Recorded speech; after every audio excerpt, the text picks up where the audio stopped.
আর এবার নজর রাখবো বোসের বিরুদ্ধে শ্লীলতাহানি বিতর্ক, আর সেই শ্লীলতাহানি বিতর্কে আবারও তুলোধনা মমতা বন্দ্যোপাধ্যায়ের। একেবারে তুলোধনা করলেন মমতা বন্দ্যোপাধ্যায়, বললেন রাজ্যপালের যা কীর্তি তার পাশে বসাও পাপ, ডাকলেও আর রাজভবনে নয়, প্রয়োজনে রাস্তায় দাঁড়িয়ে এই কথা তোপ দেখেছেন তৃণমূল নেত্রী, এবং এডিটেড ভিডিও নিয়েও একেবারে চাচা ছোলা আক্রমণ।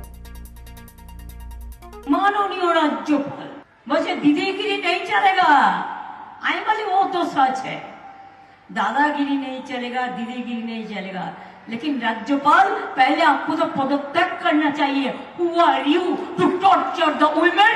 एडिट করে কিছু ভিডিও দেখিয়েছে, পুরোটা দেখিয়েছে, ভয় পাবেন না। কপিটা আমার কাছে আছে, আমি পেয়েছি এক জায়গা থেকে, যেটা এডিট করেছেন সেটাও আমার কাছে আছে। আর একটা ভিডিও আমি পেলাম পেন ড্রাইভ, আরো কীর্তি কেলেঙ্কারি, কীর্তির পর কীর্তি, কেলেঙ্কারির পর কেলেঙ্কারি।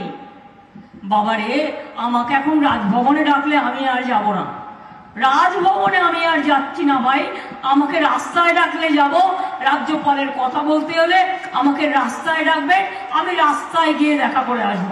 কিন্তু যা কীর্তি কেলেঙ্কারি শুনছি, আপনার পাশে বসাটাও পাপ।